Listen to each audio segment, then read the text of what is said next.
გამარჯობა. წიგნი, ედმაილიტის წიგნი, კიდევ ერთის ძალა და დღევანდელი ჩვენი შეხვედრა ეძღვნება მეექვსე თავის განხილვას, სადაც განხილულია საუბარია კავშირებზე და ესეთი სათაურით გვაქვს წარმოდგენილი კიდევ ერთი კავშირი. შენ ვერასოდეს იქნები შენს ვიწრო წრეზე მეტად წარმატებული. ეს არ არის ედმაილიტის სიტყვები, ეს ჯონ ვუდენის სიტყვებია და რა თქმა უნდა, აბსოლუტურად ვეთანხმები ამ სიტყვებს, დარწმუნებული ვარ თქვენც მსმენელებიც ყველანი დაეთანხმებით და ეს არ არის ჩვენთვის უცხო, თუნდაც იქიდან გამომდინარე, რომ ძირითადად ესე ხდება ხოლმე, ხო? შენი წრე, სადაც ყოველდღიურ ურთიერთობებს ატარებ, სადაც ძალიან საახლობლო, ახლო წრე, როგორიც არის დაახლოებით იმ ტიპის აზროვნება გაქვს შენს, როგორც აზროვნებენ ისინი, როგორი შეხედულებებიც აქვთ, როგორი ღირებულებებიც არის მათში, არის მსგავსი შენშიც. ძირითადად ყოველ შემთხვევაში ესე ხდება ხოლმე. ანუ ნახეთ რას გვეუბნება ახლა ავტორი, შენი კავშირების დალაგებით საკუთარ თავს საშუალებას აძლევ გარდაქმნა შენი ქმედებები და რადიკალურად გაიმჯობესო შედეგები. შესაძლოა ერთი კავშირი გაშორებდეს იმას, რომ მთელი შენი ცხოვრება შეცვალო. ხო. ესეც საინტერესოა და ნელ-ნელა ჩამოვაყალიბებთ თუ რას გულისხმობს ამაში და რამდენად არის კარგი არჩევანი შენი წრეის შეცვლა, თუ ამ ეტაპზე არ ხარ წარმატებული, თუ გსურს კიდევ უფრო მეც მიაღწიო, მაშინ ყველა იმ თვისებასთან ერთად, რაც შენში არ მოგწონს ან ჩვევასთან ერთად და რომელიც ასე ჩვენ არ ვიცი ვილაპარაკეთ, ძალიან ბევრი და კიდევ ვილაპარაკებთ, აი ამ ჩვევების შეცვლასთან ერთად, ასევე შესაძლებელია მოგვიწიოს კავშირების შეცვლა იმ ადამიანებთან, ვისთანაც კონტაქტში ვართ დღეს ამ ეტაპზე და რომელთანაც ყოფნაც იმის მაგივრად, რომ ჩვენ რაღაცნაირად გავგზავნოს და წინ წავიდეთ, პირიქით ხელი გვეშლება ხოლმე, ან ხელს გვიშლის რაღაც გარკვეულ სფეროში წარმატების მისაღწევად. ეს არ არის მარტივი, მაგრამ რა თქმა უნდა, არაფერი არ არის მარტივი და არაფერი არ მოდის მარტივად. მოდი ამას უფრო დაწვრილებით ცოტა მე შევეხები, მანამდე მინდა წავიკითხო კიდევ ამ ავტორი რას გვეუბნება, დასკვნის სახით დასაწყისში აქვს გამოტანილი, შესაძლოა მოგიწიოს ნაცნობების წრის შეცვლა, ფაქტობრივად რაც ვილაპარაკე, ან გაფართოება, მათ კი ვისაც შენს ურთიერთობის წრეში შემოუშვებ, გადამწყვეტი მნიშვნელობა აქვთ. უნდა განავითარო ისინი და ისევე უნდა განახორციელო ინვესტიცია მათში, როგორც საკუთარ თავში. და გვეუბნება, რომ შენი ურთიერთობები განსაზღვრავს შენ. იქიდან გამომდინარე, რომ შენი ურთიერთობები და კავშირები პირდაპირ არის დამოკიდებული შენს ქმედებასთან და ქმედებები დამოკიდებულია უკვე შენს შედეგებთან, ხო?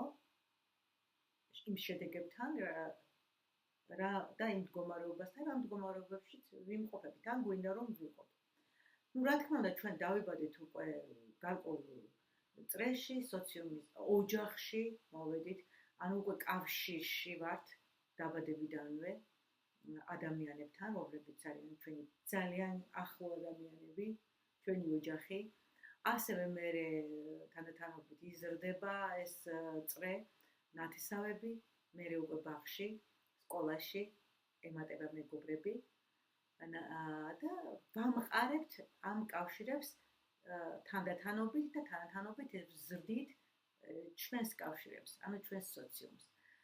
და აქედან ახლა ყველასთან თანაბარი ურთიერთობა არ გვაქვს, ყველასთან არ ვართ ისე ერთნაირად და უფრო ახლო კავშირები გვაქვს ზოგთან ნაკლებად ახლო კავშირები.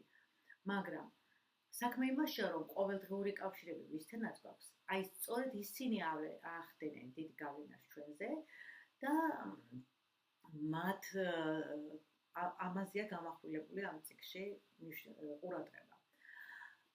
ოჯახს ვერ შევცვლით, არც ერთ საჭირო შევცვალოთ, ჩემი აზრით კი არა და მასიც არის ოჯახი არის ოჯახი, ჩვენ სადაც დავიბადეთ, ეს არის ჩვეულებრივი, ბუნებრივი მოცემულობაც, ნათესავებსაც ვერ შევცვლით, მაგრამ ახლო ურთიერთობები გვექნება თუ არ გვექნება, ეს უკვე ჩვენზეა დამოკიდებული, ხო? ჩვენ ვერ შევცვლით იმ მოცემულობას, რაც არის, მაგრამ შესაძლებელია კონტაქტის დამყარების დონე შეიცვალოს, რა დონეზე დაამყარე კონტაქტს, რა დონეზე ახლოს იქნები მათთან. ეს უკვე შენი არჩევანია. ადამიანი, როდესაც იზრდება, ბუნებრივად თავისთავად მეგობრებს ირჩევს, მაგრამ არის ხოლმე ისეთი შემთხვევები, რომ კი, ეს ჩემი მეგობარია, გავიდა გარკვეული დრო, შეიძლება ერთი თვე, ერთი წელი, მაგრამ მე შეიძლება საერთოდ არ აღმოჩნდეს ის შენი მეგობარი, იმიტომ რომ შენ ვერ დაინახე მასში ის, რაც მაგალითად შენთვის იქნებოდა უკეთესი, ალბათ, ყველა მასე ფიქრობს ყოველ შემთხვევაში, ხო? მე მაგალითად მგონია, რომ ადამიანები ძალიან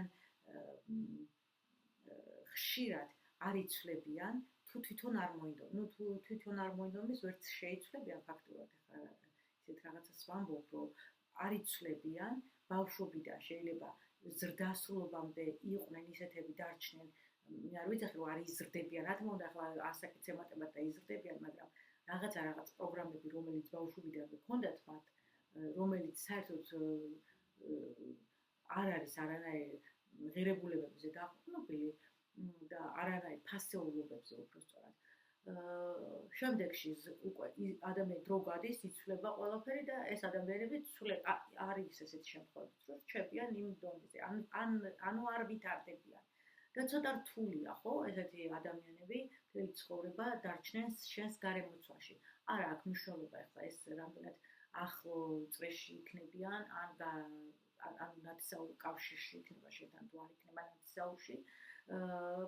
ეს უკვე მე შენ თვითონ უნდა გადაწყვიტო გსურს თუ არა მასთან ყოველდღიური ურთიერთობის გაგრძელება, იმიტომ რომ ადამიანი, რომელიც სტაგნაციაშია, არ იცვლება და აზროვნებს და ცხოვრობს 30-40 წლის წინანდელი დოგმებით, არ ვითარდება, ძალიან რთული იქნება იმეგობრო ყოველდღურად გქონდეს მასთან კავშირი და აბსოლუტურად ვერ მიაღწეო ვერაფერს, პირიქით შეიძლება ხელით შეგიშალოს და ხშირად არიან ხოლმე ოჯახის მოსვლან ჩემთან, როდესაც ვმუშაობთ ხოლმე სხვა თერაპიული მიდგომებით, რომ ან კოუჩინგური სესიების დროსაც ბევრჯერ ყოფილა შემთხვევა, რომ უთქვათ ჩემთვის, რომ იმის მაგივრად რომ ხელი შემიწყოს ჩემმა რომელიმე ოჯახის წევრზე კონკრეტულად არის ხოლმე ხო საუბარი, პირიქით ხელს მიშლის იმაში, რომ მე გავითარდე და წინ წავიდე და რაღაცას მივაღწიო.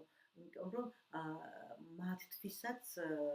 მათთვის არ არის ეს მიღებული, თვითონ შეუძლიათ ახლა მაგალითად დილიდან საღამომდე ერთი და იგივე სამსახურში წლების მანძილზე ან სულ აკეთონ ერთი და იგივე საქმე და არ ფიქრობენ განვითარებაზე და მე ახლა ოჯახის წევრსაც შეიძლება უთხრან, რომ შეიძლება კი არის ესეთი შემთხვევები, რომ არ არის საჭირო რატო იტკიება უტკივარ თავს, გსვენიათ ხო ესეთი ფრაზები და არის ხოლმე.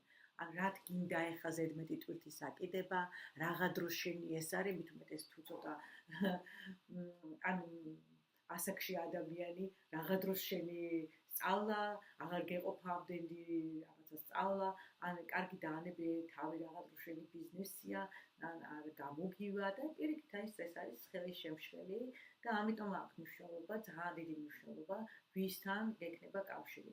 თუმცა ამით ახლა მე არ მინდა იმის თქმა, რომ ადამიანები უნდა მოვიშოროთ, არ უნდა გავეკაროთ, ან არ უნდა გვიყვარდეს, ან პატივი არ უნდა ვცეთ. არავითარ შემთხვევაში ეს საერთოდ არ გულისხმობს მაგას.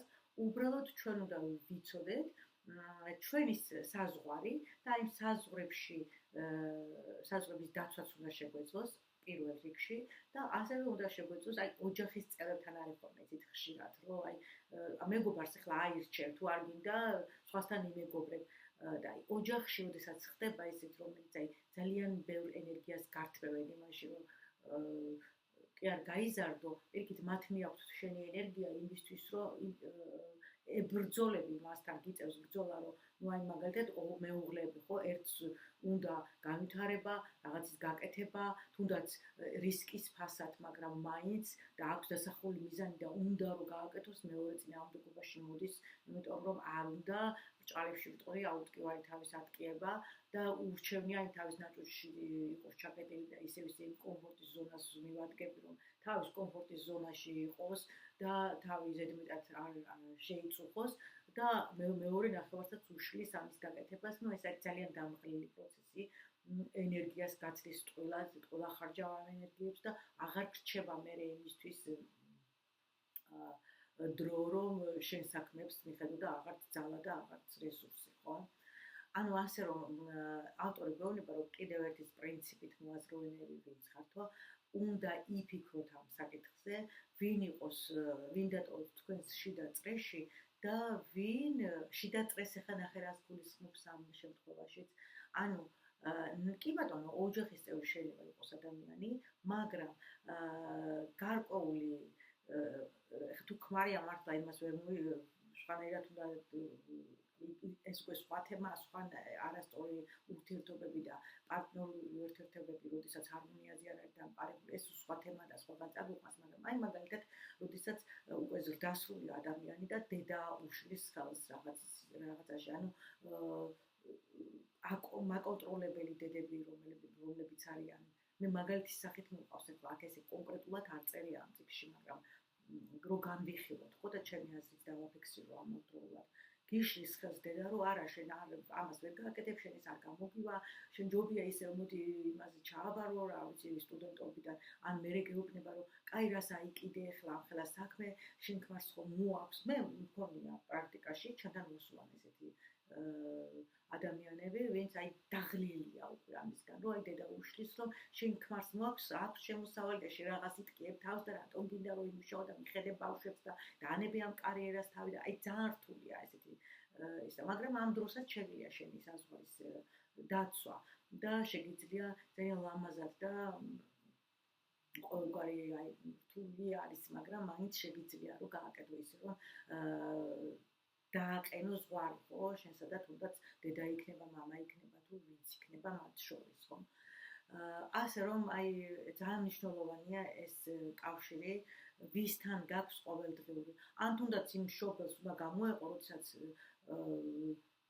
ხარ უკვე ზრდასრული, რა თქმა უნდა, დედა და მამა და მშობელი ნათესავი ყოველთვის დარჩება თავის ადგილზე, ამას ახლა აქ არავით არ შემთხვევაში არ უნდა გაიგოთ, რომ აი მე რაღაცას ისეთს ვამბობ, რომ ვაშორებ, ხო, რაღაცა განხეთქილებას არავით არ შემთხვევაში, უბრალოდ ზრდასრული ადამიანი ჩემი აზრით უნდა ცხოვრდეს ცალკე და თავისი ცხოვრება უნდა ქონდეს და არანაირად არ უნდა იყოს დამოკიდებული სხვის აზრზე. არ აქვს მნიშვნელობა ვინ იქნება.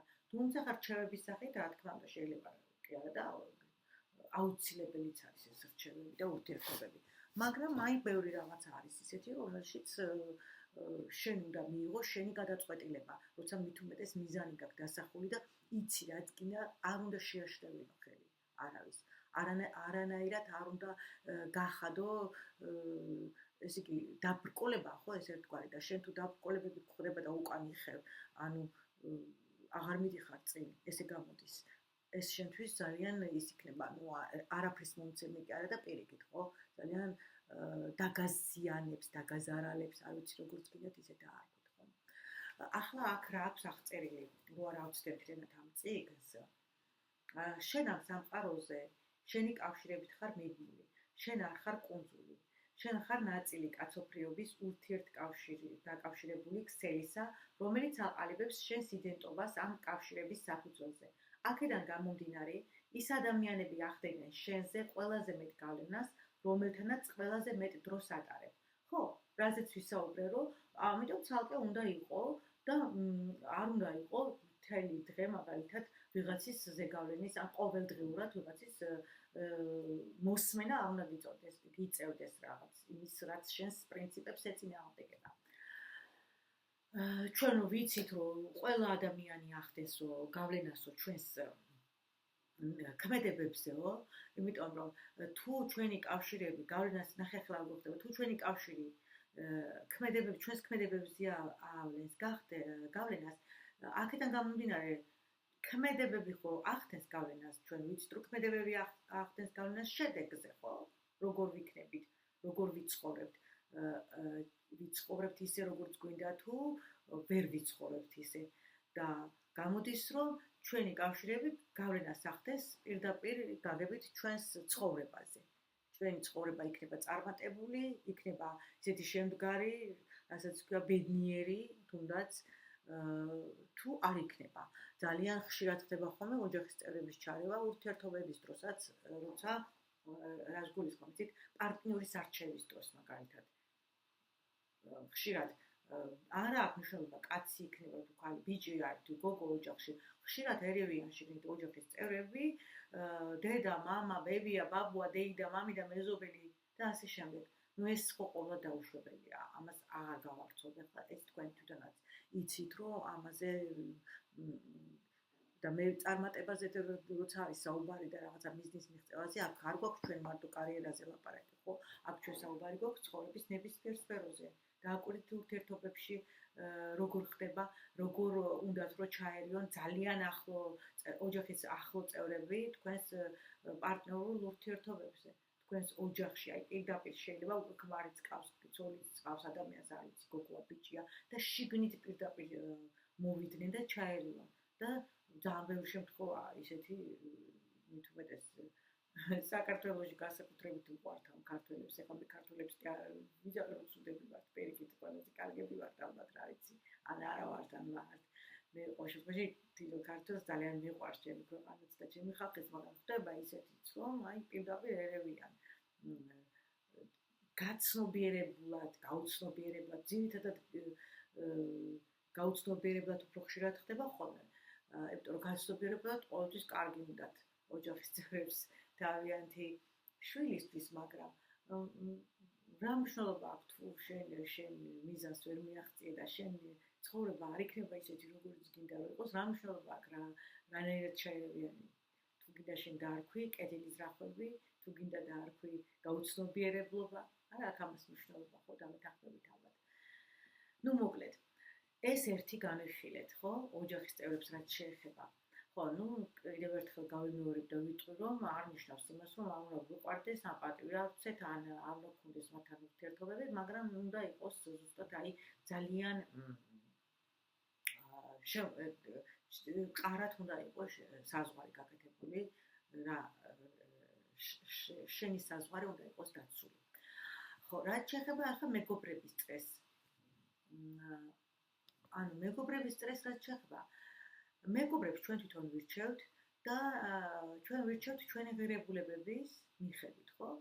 დაახლოებით ისე, რომ ჩვენთან ანდაზეც რომ მაჩვენე შენი მეგობარი ვინ არის და გეტყვი ხარ შენო. ეხლა აქ ისეთ ფრაზას წავაწყდი, არ მახსოვს ახლა რომელ გვერდზე იყო, მე ვერ მიუყვები ასე გეგმიურად, როგორც ჩანს ამინას წიგნს, მაგრამ ნუ აზრი იგივე იქნება, რა თქმა უნდა, რასაც გადმოგცემს. ანუ აქ არის ესეთი ფრაზა გაჟღერებული, აღარ მახსოვს ოღონდ ვისია, რომ მაჩვენე შენი სოციუმი და მე გეტყვი როგორი თუ დავინახავ როგორია სოციუმი, მაჩვენე სოციუმი და გეტყვი როგორი ადამიანებისგან შედგება ის და ასევე მაჩვენე ადამიანი და გეტყვი როგორია მისი სოციუმი. ანუ აი ძალიან კარგია, კარგად და ნათლად გვიხსნის, რომ აბსოლუტურად გარშემო ისეთ ადამიანებს შემოიკრიფავ, რომელიც არის შენი სარკე, შენი ანარეკლი. ანუ შენ თავს სადაც ხედავ, სადაც კომფორტულად ხარ, ასე გამოდის. ამიტომ აქვს მნიშვნელობა შენ არჩევას. აი მეგობრებს ხო ვირჩევთ, სხვას თუ არაფერი. მოდი ავირჩიოთ ისე და გავაკეთოთ ისეო, ავტორი გვეუბნება, რომ მათთან ურთიერთობამ ჩვენ გავგზარდოს და მიგვიყვანოს იმ სასურველ შედეგებამდე, რაც გვინდა. და აი ბუნებრივიც არის, ხო? თუ ხარ ისეთ წრეში, სადაც მაგალითად мотиваცია დიდია სწავლაზე, არ ვიცი სტუდენტი ხარ თუ როგორიც არის, თუ мотиваცია დიდია სამსახურზე, წინსვლაზე, ან არ ვიცი აი ნებისმიერ თემაზე, დაახლოებით შენც იქითკენ მიდიხარ, ხო? დაახლოებით ყოველ შემთხვევაში ღირებულება იგივეა. და ფასეულობებიც იგივე რჩება ხოლმე. ასე რომ შენი ურთიერთობების მთავარი სამიზნე უნდა იყვნენ ადამიანები, რომლებიც არიან წარმატებულები, ამ შემთხვევაში აი ვინც ამ წიგნის პრინციპებით ცხოვრობს, კი არა და ზოგადად ესეც არის და ვინც ბევრს მიაღწია ცხოვრებაში, რატომაც არა, ხო? მაგრამ აი აქაც ჩემ აზრს დავამატებ, რომ რა თქმა უნდა არიან აი ბავშვობის მეგობარი, მაგალითად შეიძლება იყოს მეგობრები, ან მეზობელი, ან მაგალითად ნათესავი, რომელთანაც უნდა გქონდეს ურთიერთობა. ნახე, აქ როგორ არის, იცი, წრეები აქვს განხილული, ახლა გამახსენდა და ვიტყვი აუცილებლად. აი, შიდა წრე განვიხილოთ, მე შემდეგ სხვა წრეები, ეს წრეების მიხედვით ფართოვდება, წარმოვიდგინეთ ახლა რამდენიმე წრე და აი შიდა წრეში დატოვე ის ხალხი, ანუ რას გულისხმობს, იცით, შენ ხარ ცენტრში და შენს გარშემო ყოველდღიურად ისეთი ადამიანები უნდა იყვნენ, ყოველდღიური იქნება, აი ხშირი კავშირები გაქვს იმათთან, ვინც არის შენი მსგავსი. მერე უფრო ფართოვდება ეს წრე. მერე ნაწილობრივ ხშირად გიწევს თუ არ გიწევს შეხვედრა, მაინც ისეთ ადამიანებთან გირჩევნია მოხდე, ან წვეულებაზე, ან სადმე და კარგად გრძნობ თავს, ვინც და ასევე შენი ღირებულების არის, შენაირად აზროვნებს, ვინც გეთანხმება, მაგალითად იმაში, რომ რაღაცა მიზანი გაქვს და გაუჟღერე მაგალითად, ხო, უთხარი, რომ მე ამის გაკეთება მინდა და ახლა ვიღაცა დაგეთანხმება და ეტყვის, აუ რა ძალიან კარგია და ოჯახ და მიდი და გააკეთე და ვიღაცამ შეიძლება გითხრას, რომ ოფნეტა შენ მოგცლიაო რა, რატო გინდა ეხლაო, აუ კაი რა, ისედაც კარგად ხარ და რაღაცა, ჩემს ძალიან ბევრჯერ ყოფილა ჩემ შემთხვევაში ესეთი რაღაც, რომ ბევრჯერ უთქვამთ ძალიან ახლობელ ადამიანებს, რომ კარგი რა, არ მოგბეზრდა ამდენი სწავლა, ამდენი განვითარება და არ არის ჩემთვის ეს უცხო და დარწმუნებული ვარ, ყველას ცხოვრებაში არიან ესეთი ადამიანები.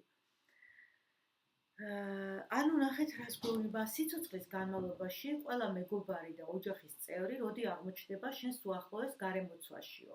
არ უნდა დაიყენო შენს გარემოცვაში და სწორია, შენ არჩევ შენს უახლოეს გარემოცვას, ვისთანაც გაქვს ხშირი კონტაქტები. და ეს ნორმალურია. კავშირები არის ცვალებადი და როცა ისინი იცვლება, ახალ კავშირებზე უნდა ვიფიქროთო. ანუ აქ კიდე რაზეა იცით ლაპარაკი. ნუ იმაზე ვილაპარაკეთ, რომ შიდა წრე უნდა შედგებოდეს ისეთი ადამიანებისგან, ვინც არის აი კეთილშობილური აზრებით, ვინც არის მიზანდასახული, აი გაუწონასწორებელი, ზარმაცი ადამიანები, შიშარა ადამიანები, რომელიც არ მიდიან არანაირ რისკზე, თუნდაც, რომელთაც დაბრკოლებების ეშინიათ, უკან იხევენ, არ არის ისეთი მიზანმიმართული, მათთან ურთიერთობა თქვენ მოტივაციას გინდა არ გინდა ეხება, იცით, აი ხშირ ურთიერთობაზე, აი შიდა წრეში თუ გყავთ ესეთი ადამიანები. შენ უნდა გყავდეს ისეთი ადამიანი შენს ძალიან ახლო წრეში, შიდა წრეში, რომელიც ბედნიერების ჰორმონებს გამოყოფს, აი იმის საშუალებას მოგცემს, რომ გაგაბედნიეროს. დოფამინის გამოყოფას შეძლებთ, თუ შენ ისეთი ადამიანი, რომელიც აი პირიქით ენერგიას გამოგაცლის და დაგაგდებს, რა თქმა უნდა, ხო, ეს თავისთავად არ იქნება ის მდგომარეობა, რომელიც შენ გინდა, არავითარ შემთხვევაში. ეხლა შემდეგი თავი, რას ეძღვნება? დაუკავშირდი შენი მეგობრების შიგა წრესო. გვეუბნება, ნახეთ, შენს ცხოვრებაში ყველა წრე ზემოქმედებს შენზე. ანუ წრეებზე ლაპარაკი, რაც ახლა ახსენი, ხო, შიდა წრე, გარე წრე, მერე კიდევ უფრო გარე, კიდევ უფრო იშვიათად ვისაც ხედავ და ვისთანაც გაქვს შეხება. სხვათა შორის, აი ის მინდა ვთქვა, სანამ წავიკითხავ, სამსახურშიც გვიწევს მე ხლა ეს ამ ეტაპზე ვმუშაობ ისე, რომ მე თვითონ ვარჩევ, დიდი ხანია უკვე მე თვითონ ვარჩევ, მაქვს ამის რა ვიცი როგორ ვთქვა, საშუალება, ხო, ანუ რესურსი შინაგანი, რომ მე შევარჩიო ჩემი სამსახური. არ მაქვს იძულებითი სამსახური და ეს ყველა ადამიანს შეუძლია. ეს არ ნიშნავს, რომ რამე განსაკუთრებულია ახლა მაშინ. ყველას შეგიძლიათ გქონდეთ თქვენს მიერ შერჩეული სამსახური. უბრალოდ მოთმინება, დრო და მიზანდასახულობა გჭირდებათ ამისთვის. აი წარმოგიდგენთ ახლა სამსახურში მივიხარ, რომელიცშიც არის კოლეგების გარკვეული ჯგუფი, ხო? და ნუ აი არ არიან ისეთები რა, როგორიც შენ გინდა мотиваციას გიგდებენ რაღაცა შენს ხასიათზე ცუდ გავლენას ახდენენ, ანუ იცვლება თქვენი ხასიათი. ჯერ პირველ რიგში ამ დროს შენ უნდა იმუშაო საკუთარ თავზე. ძალიან ბევრი ფაქტორია იქ, თავდაჯერებულობა, თვითშეფასება, საზღვრების დაცვა, ძალიან ბევრი რამეა დასამუშავებელი ამ დროს ადამიანში, მაგრამ ნუ მაინც არ არის სასიამოვნო ისეთი ადამიანების გარემოცვაში ყოფნა, რომლებიც თუნდაც აი ძალიან მეგობრულად იყვნენ შენთან, მაგრამ ჩემთვის ახლა მე მაგალითად რა გითხრათ, ახლა ჩემთვის რა არის ნახეთ გამაღიზიანებელიც არ არის. უბრალოდ არ მსიამოვნებს და არ მიყვარს იმ ხალხთან არ მიყვარს დიდი დროის გატარება ისეთ ადამიანებთან, თორემ ყველა მიყვარს ისეთი ადამიანთან, რომელთა თვისებები და არ ადამიანის არბეხები თვისებები განვეთქვათ. არის როგორც ის სულ შეუძლიათ მუდმივად ილაპარაკონ ჩასაცმელზე, მაგალითად ბრენდებზე. ჩემთვის არ არის საინტერესო. თუმცა მე მიყვარს ჩაცმაც მიყვარს და ბრენდებიც, მაგრამ აი მუდმივად მარტო ამ თემაზე ლაპარაკი, ან ხშირად ამაზე საუბარი, თუნდაც არ იყოს მუდმივად და ხშირად, რაღაცნაირად მიუღებელია. არის კიდევ ისეთი რაღაცეები, მაგალითად, ჩემს ახალგაზრდობაში, რა თქმა უნდა, ახლა სტუდენტობის დროსაც იყო ისეთი, რომ აი სხვა ადამიანების გაჭორვა, გაკიცხვა, შეფასება. ნუ ახლა ესეთი წრე ძალიან ხშირად არის ეხლაც, ხო? დამცირება ვიღაცის ან დაცინვა, არიან ადამიანები, ცინიკოსი ადამიანები არის შეუულიათ მუდმივად ვიღაცის ქილიკში იყვნენ. არ მიყვარს ესეთ ხალხთან ურთიერთობა. თვითონ ადამიანი კი არ არის ცუდი, მაგრამ ხასიათი ხო აქვს ცუდი. ნუ იმ ადამიანსაც მეორე საკითხია კიდე თვითონ აქვს პრობლემა და იმიტომ შეუძლია სხვისი გაქილიკება. მაგრამ ნუ ასეა თუ ისია, ახლა მე ყველას მასწავლებლად ჩვენ ვერ გამოვდგებით და ვერც ვერაფერს ვერ შევცვლით, თუ არ შეგვეკითხნენ, ჩვენაც კი არ უნდა მივცეთ, არ აქვს თუ შეცვლაზე ვიმუშაოთ, ამიტომ ჩვენ შეგვიძლია შევცვალოთ ის გარემოცვა. ჩვენზე არის დამოკიდებული, ჩვენ ვისთან ვიკონტაქტებთ და ვისთან არა. ხო, რაღაცა ძალიან ჩავიქოქე. არ არის უინტერესო მე მგონი. ხო, აქ კითხულობდი რაღაცას. ანუ შენს ცხოვრებაში ყველა წრე ზემოქმედებს შენზე ამა თუ იმ დოზით, მაგრამ ყველაზე მეტ გავლენას ახდენს შენი კავშირი შიგა წრესთან. სწორედ ამიტომ, როცა ვინმე ამ წრეში დაამატებ, ან იქიდან ამოაგდებ, ყველაზე მეტად იცვლები. დაფიქრდი იმ მეგობრების მცირერიცხოვან ჯგუფზე, რომლებთანაც ყველაზე ახლოს ხარ ცხოვრებაში. ხო, აი ეს ტექნიკასავით არის, ნახეთ, ეს გააკეთეთ. დაფიქრდი და დაწერე ეს ყველაფერი. რომელ 2, 3 ან 4 ადამიანთან, რომლებიც ოჯახის წევრები არ არიან, გაატარე ყველაზე მეტი დრო ბოლო 90 დღის განმავლობაში. ამაზე იფიქრეთ, ეს ღირს საფიქრელად და გააკეთეთ ეს პრაქტიკა. აქვთ თუ არა ამ ადამიანებს თავიანთ ცხოვრებაში 2 ან 3 რაღაც, იქნება ეს მატერიალური კეთილდღეობა, წარმატება ბიზნესში, ფიზიკური მომზადების დონე, სულიერება ან სხვა ემოციები, აი რაც თქვენთვის საინტერესოა, ხო, აი რამეში თუ არიან წარმატებული, რამეში თუ არა, რამე მიღწევა თუ აქვთ. 2 ან 3 აუცილებლად, ხო? და რომლებიც ძალიან გინდა რომ დაინახო შენს ცხოვრებაში. აი შენთან რაც ახლოს არის. თუ სწრაფად ვერ გაიხსენებ ამას, შესაძლოა ეს ურთიერთობები ვეღარ პასუხობს შენი უახლოესი გარემოცვის მოთხოვნილებებს. ხო, ძალიან საინტერესო ტექნიკაა. ანუ ტექნიკაა ბრარი, ინსტრუმენტი კარგი დავარქვათ. დაფიქრდით ამაზე, არ იქნება ცუდი და ძალიან გამოგადგებათ. მე მაგალითად, როცა პირველად ეს წიგნი წავიკითხე, მაშინვე ვაკეთებ ხოლმე ესეთ ჩანაწერებს, მუდმივად ვაკეთებ, მუდმივად ვმუშაობ, ყველგან როეულები მიდევს და ხანსად ვწერ, ხანსად რაც მომხდება. და პირიქით, თუ ხო, აქ რას გვეუბნება, თუ ამ ადამიანებს კვლავაც ძალუც სარგებლობის მოტანა, მაგრამ ახლა იმ კავშირებზე ვსაუბრობ, რომლებსაც შენი ცხოვრების შეცვლა შეუძლია. ანუ ის ადამიანები ახლა იმას კი არ გვეუბნება ავტორი, რომ აბა ახლა გაწყვეტეთ კავშირი და აღარ გიყვარდეთ, ან აღარ გქონდეთ საერთოდ ურთიერთობა. არა, რა თქმა უნდა, არა, ხო? ახლა ვინც ამ წიგნებს კითხულობს და ვინც ამ ჩანაწერებს უსმენს, ამ განხილვებს. მე ვთვლი და ესეც იქნება დარწმუნებული ვარ, ყველასთვის ხო არ არის ეს ყველა აკითხულობს, არის მაგ ყველასთვის, მაგრამ ყველა აკითხულობს, ყველას არ აინტერესებს. ზოგს urჩევია ისეთი ჩანაწერები ნახოს, აი ჩართვები, როცა აი ოჯახში განიხილავენ რამდენი იუთუბერია საკუთარ ოჯახის ისტორიებს გვიყვება, ან წუწუნს გვიყვება, ან თავის სიღარიბეზე გველაპარაკება, თავის წარუმატებლობაზე და ძალიან ბევრი მნახველი ყავს ესეთ პოსტებსაც. მე სპეციალურად შევდივარ, ვათვალიერებ ხოლმე, უცად რომ აქვს ესეთ რაღაცებს, მაინტერესებს ხოლმე ჩემი გადმოსახედიდან ახლა აი ეს მაძლევს იმის ცოდნას, აი ნახეთ, ბევრ ცოდნას ვიღებ მასეც, იმიტომ ვაკვირდები ადამიანებს. რა უყვართ, რა არ უყვართ. და ეხლა თქვენ ხვდებით ხო, რომ მე არ ვარ ეხლა ისეთი ის არ მაქვს არჩეული. ჩემ YouTube არხზე, რომ ყველას მოსაწონი იყოს. რა თქმა უნდა, ეხლა ძალიან ბევრი შემოვა და იმ წუთში გავა, იმიტომ რომ საერთოდ არ აინტერესებს ეხლა მე რასაც ვაპარაკობ და აი ასეთ ადამიანებთან კი არ უნდა გავწვიტოთო კავშირო, ბევრი შეიძლება იყოს ჩვენს გარშემო ისეთი, მაგრამ ყოველ შემთხვევაში შიდა წრეში მოაქცევთ ახლა ესეთ ადამიანებს.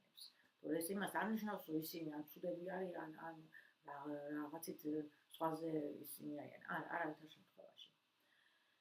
და თან გვეუბნება, რომ ხარისხი ადამიანების ხარისხზე აქ ლაპარაკი რაოდენობაზე მნიშვნელოვანია. ხარისხი და რაოდენობაზე ყოველთვის მნიშვნელოვანია და აქაც ისეა, შეარჩიეთ ცოტა, მაგრამ კარგი მეგობარი, მაგალითად. ჯობია ერთ მეგობარი გყავდეს, ვიდრე 10 და არ ვიცი, ხა თუ ადამიანი შენი მეგობარია, ის ყველანაირად მეგობრობის თემაზე რომ გადავიდეთ, თქვენ დაწერეთ თქვენი მოსაზრებები მეგობრობაზე რას ფიქრობთ ამ შემთხვევაში, ეს ძალიან საინტერესო იქნება თქვენ ჩემთვის, ხო? მოკლედ აი ესე. ეხლა ნახეთ რას ამბობს ცნობილი ადამიანებიო, ყოველთვის მეგობრობენ თავისნაირ, ნახეთ გაიხსენეთ ცნობილი ადამიანების მეგობრობის სინერგიული ეფექტი. საერთო იმაში არის ველში. სტივ ჯობსი და სტივ ვოზნიაკი, თინა ფეი და ემი პოლერი, იურენ ბაფეტი და ჩარლი მანგერი, აის კიუბი, დოქტორი დრე, ოპრა, იცით ალბათ, და გეილ კინგი. ამ სის გაგრძელება უსასრულოდ შეიძლება. მოკლედ აი ესე ყველას თავისი ის უნდა ყავდეს შეარჩიოს. ისეთი რომ მე მიყვარს და რომელიღაც ვიდეოში თქვი კიდევაც რომ მიყვარს ესეთ ადამიანებთან კონტაქტი, ვინც გამზრდის. არ აქვს მნიშვნელობა როგორ სულიერად, მატერიალური ზრდაც შეიძლება გქონდეს. არიან ახლა კატეგორიის ადამიანები შეიძლება იქ გაიზარდო მატერიალურად, ისწავლო მაგალითად როგორ იშოვო ბევრი ფული. ცუდი არის, რა თქმა უნდა, ცუდი. არიან ისეთი ადამიანი, ჩემს გარშემო არიან ისეთი ადამიანები. ვინც სულიერებაზე აქვს დიდი აქცენტი და ძალიან სიამოვნებს ესეც, ხო? ვისაც განვითარებაზე აქვს ორიენტაცია, სულიერ განვითარებაზე ვლაპარაკობ. ვისაც უყვარს წიგნების კითხვა. ესეთ ადამიანების წრე შეიძლება ყველაფერი ერთად არ იყოს ერთ ადამიანში, მაგრამ ძირითადად ასეთი ადამიანებში არის ხო რაღაც ნაწილები მთლიანობაში. ძალიან კარგი იქნება მათთან ურთიერთობა. როდესაც შენ და შენი უახლოესი გარემოცვა ჰარმონიულად თან არსებობთ, შენ ცხოვრებაში ყველაფერი თავის რიგზე მოდის. ტვირთი მსუბუქდება, შენში თავდაჯერებულობა მატულობს, ნეტარებას განიცდი. ხო, აი თავდაჯერებულობა მატულობს, გვეუბნება, მაგრამ კი ბატონო, კი, ძირითადად ასე ხდება ხოლმე, მაგრამ მაინც მიაქციეთ ყურადღება შინაგანად, რამდენად გაქვთ იმის რესურსი, რომ არ იყოთ გარე ფაქტორებზე დამოკიდებული, აი მაგალითად ოჯახის წევრი რამც არ უნდა ისეთი იყოს, რომ ყოველდღე გაქვთ, ვისთანაც ყოველდღე გაქვთ შეხება, რომ თქვენს ფსიქოლოგიურად ზემოქმედებას ახდენს და პირდაპირ უტყავს ხოლმე თავდაჯერებულობაზე. მაგრამ იმდენად უნდა იყოს განვითარებული თქვენი შინაგანი სიძლიერე, იმდენად უნდა დაამუშავოთ აი ეს თვისება, ყველაზე მნიშვნელოვანი თვისება წარმატების მიღწევისთვის და კარგად გაიხსნა თავი, თავდაჯერებულობა, რომ აი აღარ მოახდინოს რეაგირება, აღარ მოხდეს თქვენი რეაქცია, არ გქონდეთ სხვის იმაზე. არ დაგიგდოთ თვის შეფასება. კიდე რა გვაქვს აქ?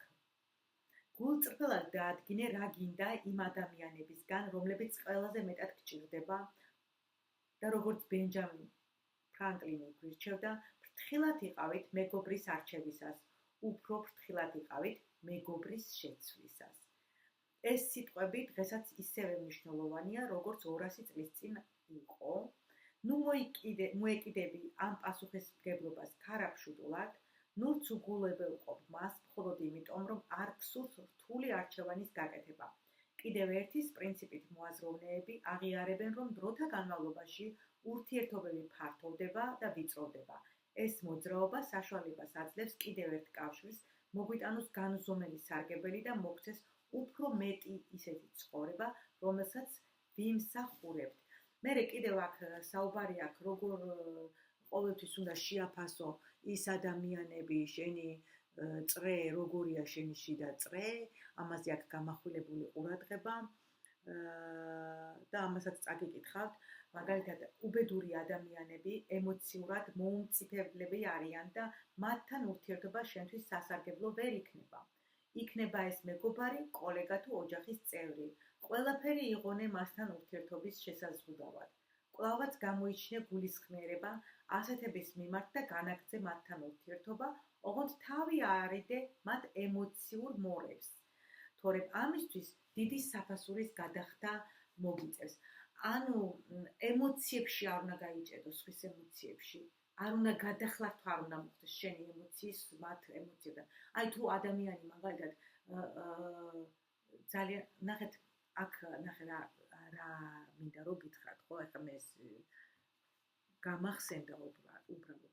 ადამიანები არიან ზოგჯერ მოდიან და თავიანთ ამბებს გიყვებიან.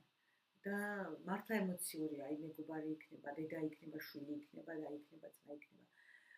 თუ შენ ხო, უნდა აუცილებლად უნდა დაეხმარო მაგ დროს და გაუწიო თანადგომა, თანაგრძნობა, ყველაფერი უნდა გააკეთო იმისთვის, რომ დაეხმარო, მაგრამ ნახეთ, შენი ემოციების გადახლართვა არ უნდა მოხდეს მასთან. იმიტომ რომ იყო რესურსული შენ, ეს პირველ რიგში დაიმახსოვრეთ და ასევე ნახეთ, ემოციური ადამიანები არიან და შენზე უნდათ მაგალითად მანიპულატორი ადამიანები ემოციურად გამოვიყვანოთ წყობიდან, მდგომარეობიდან, სამსახურში შეიძლება კოლეგა გყავდეთ ესეთი. აი მაშინაც უნდა შენი ემოციების კონტროლი შეგეძლოს. მაგრამ მე რას ვიტყოდი, არ ვწეღან თქვი თუ არა, როცა სამსახურზე ვლაპარაკობდი. უნდა მიაღწიოთ იმ დონეს, რომ სამსახური აირჩიოთ ისე, სადაც შეძლებთ კომფორტულად იყოთ. ყოველდღიურად სადაც გიწევთ მუშაობა, აუცილებლად უნდა გიყვარდეთ ეს საქმე და აუცილებლად უნდა იყოთ სიამოვნება უნდა მიიღოთ, თორე ისე ძალიან რთულია. აი დილიდან საღამომდე იყო 7 საათი მაგალითად ან 5 საათი იყო ისეთ ადამიანების გარემოცვაში, ან აკეთო ისეთი საქმე, რომელიც შენთვის არასასიამოვნოა. ეს იქნება ძალიან რთული და ამაზე უნდა იზრუნოს ადამიანმა. გითხავთ აუცილებლად უნდა იზრუნოს. ახლა ბევრი ადამიანი მინახავს, ვინც ძალიან კომფორტულად არის თავის სამსახურში, მართლა მოსწონს, მართლა სიამოვნებს, რთულია, იღლება, მაგრამ კარგია. მაგრამ ბევრი არის ადამიანი, ასევე, რომელიც ძალიან ისეთი სამსახურები აქვთ, რომ თითქმის არ იღლებიან, იმიტომ არ იღლებიან, რომ ბევრი საქმე არ არის, მაგრამ სამაგეროდ ძალიან მოსაბეზრებელია მათთვის და არ უყვართ ეს სამსახური. სხვა სამსახური უფრო არის მათ გულში, მათი შინაგანი მოთხოვნა უფრო სხვა სამსახურისკენ ის და აქაც ძალიან დიდი მნიშვნელობა უნდა მიაქციოთ ამას, იმიტომ რომ ცხოვრება ისე მალე გარბის და ისე მალე მიდის, რომ მე მგონია, რომ ყოველი დღე ძალიან მნიშვნელოვანია ჩვენთვის, ყოველი დღე აბსოლუტურად. კიდე რა აქვს? საკმაოდ ძნელია შენი ცხოვრების სხვადასხვა წრეში მყოფი ადამიანების გადაჯგუფება. ანუ გადაჯგუფება უნდა მოხდეს, ხო? არის თუ ძალიან ახლო შიდა წრეში ყავს ადამიანი, შეიძლება ხო გვეუბნება არ გაწყვეტოთ კავშირი, რა თქმა უნდა, არ უნდა გაწყვეტო, ახლა თუ მაინც ისეთი რამე დამიკეთა, რომ უკვე შეუძლებელია მასთან ურთიერთობა გაწყვეტავ, მაგრამ თუ ახლა ეს საყვარელი ადამიანია, უყვარხარ, გიყვარს, პატივისცემთ ერთმანეთს, ახლობელია, შეგიძლია უბრალოდ, მაგრამ არაფერს არ გაძლევს მასთან ურთიერთობა, ზრდის კუთხით, შენი ზრდის კუთხით. მაშინ აქ იცი, ამ წრიდან გადაიყვანი ცოტა მოშორებით, ანუ აღარ გექნება ძალიან ხშირი ურთიერთობა უბრალოდ და აი ამ დროს ხდება შერჩევა ადამიანების, ვინ დაიტოვა ძალიან ახლო ურთიერთობებში და ვინ ცოტა მოშორებით. ანუ საკმაოდ ძნელია აი ამ წრეში გადაადგილებები და შიდა წრეში მყოფი ადამიანების გადაყვანა, დისტანცირება მათთან ძნელიაო გვეუბნება. ვინც უკვე არათავსებადია შენს შეცვლილ აზრებთან, თან მით უმეტეს როცა იზრდები შენ, ანუ შენ ხო ხარ რაღაც, აი დაუშვათ მაგალითისთვის ხართ ერთ დონეზე პარტნიორები, თუნდაც ოჯახში ცოლი, ქმარი. და ერთი იზრდება, ვითარდება, განვითარდა და მეორე რჩება იმ დონეზე, რომელზეც იყო. ძალიან რთულია ამ დროს ურთიერთობების შენარჩუნება. არ არის მარტივი. და იმიტომაც არის ხშირ შემთხვევაში ინგრევა ეს ოჯახები და ეს ურთიერთობები.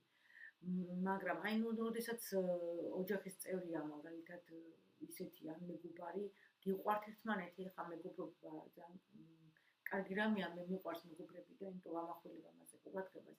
მაგრამ ნუ ის დარჩა ისე და წახვედი წინ, ამ დროს თვითონაც აღარ აქვს იმის სურვილი, არ უჩნდება იმის სურვილი, რომ შენთან იმეგობროს და ხშირი კონტაქტი გქონდეს, იმიტომ რომ უკვე აღარ ახარ მისთვის საინტერესო, შეიძლება ვერც გაიგოს რას ამბობს, შეიძლება გიჟადაც კი მოგნათო ერთი ეს რაღაცებს თავისთვის უბერავს, ყოფილი ესეთ შემთხვევებიც მერწმუნეთ. ხო, და შენ მიუმეტეს კიდე ძალიან მოსაბეზრებელი იქნება მასთან ურთიერთობა. ამიტომ ხდება, ესე იგი, ამ წრეების შეცვლა, წრეში ერთ წრიდან მეორე წრეში გადაყვანა. შეიძლება ამ დროსო თქვენც გაგიჩნდეთ დანაშაულის შეგრძნება. რა თქმა უნდა, კი ბატონო, როცა ადამიანი ძალიან ისეთი კეთილია და ადამიანურია, რასაც ქვია, ხო, შეიძლება გაგიჩნდეთ, მაგრამ არ აუშავს, იმუშავეთ ამაზეცო. შენ შეგიძლია გააკონტროლო ეს ყველაფერიო, გვეუბნება. და თუ ადამიანები ამჯობინებენ, იფიქრონ და აკეთონ ის, რაც შენ ხელს გიშლის უკეთესად ცხოვრებაში, თვითონ უნდა აერჩიოს ის, რაც შენთვის უმჯობესია. თუ კი არაფრის მომცემ ურთიერთობებს გააგრძელებ, ვერ გამოანთავისუფლებ ადგილს ჯანსაღი ურთიერთობებისთვის, იმ კავშირებისთვის, რომლებიც შენს ცხოვრებას უკეთესობისაკენ და სამუდამოდ შეცვლის. შეეგვე იმას, რომ ზოგი ადამიანი გაივლის შერჩევის პროცესს, ზოგიც ვერ გაივლის, საერთოდ გავარდება წრიდან. კი ბატონო, ესეც მოსალოდნელია. ნუ და ბოლოს აი ასე დავასრულოთ, ახლო მეგობრები ცხოვრების ჭეშმარიტი საგანძურია. ზოგჯერ ისინი ჩვენზე უკეთ გვიცნობენ, ისინი მზად არიან თავაზიანი გულახდილობით მოგვცენ მიმართულება და გამოგვიცხადონ მხარდაჭერა. გაიზიარონ ჩვენი სიცილი და ჩვენი ცრემლები. მათი ყოფნა გვახსენებს, რომ არასოდეს არ ვართ მარტო. ხო, და აი რაღაც მომენტში ხო შევეხეთ მეგობრობას. აი ეს აბზაცი შემოვიტოვე მეც და აგერატოსაც არ გაჟღერებული, რომ აი ეს არის შენი ნამდვილი მეგობარი. ეხლა დანარჩენი გიყვარს, არ გიყვარს, მიჯაჭვულობა გაქვს მასთან, არ სიყვარულიც ძალიან ისეთი ცნება, ამასაც ცალკე თემა მიეძღვნება და ამაზეც გადავალთ, როცა იქნება მე ვაპირებ, რომ ძალიან ბევრი წიგნი განვიხილო ამ არხზე და ნელ-ნელა მივყვებით. ასე რომ შეინარჩუნეთ, აი ეს იქნება თქვენი ნამდვილი მეგობარი, ვინც თქვენთან იქნება და გაუხარდება თქვენი წარმატება, გაუხარდება თქვენი მდგომარეობა, ის მდგომარეობა, რომ ხართ უფრო გაზრდილი, უფრო განვითარებული, უფრო ყველანაირად უკეთესი. იქნებით კიდე უკეთესი, ვიდრე ახლა ვართ, ხო? უკეთესი თვისებების მატარებელი, უკეთესი ცხოვრება გექნებათ, ჩვენ იქნებით ის, ვინც ვართ ახლა. ასე რომ, აი ახლა სულ ეს იყო, კაი დიდი გამოვიდა ეს ვიდეოც. დაგემშვიდობებით და შევხვდებით უკვე შემდეგში, თუ არ ვცდები ოცნებებზე გვექნება ლაპარაკი და კიდევ ერთი ოცნებას განვიხილავთ. ნახვამდის. წარმატებული დღე.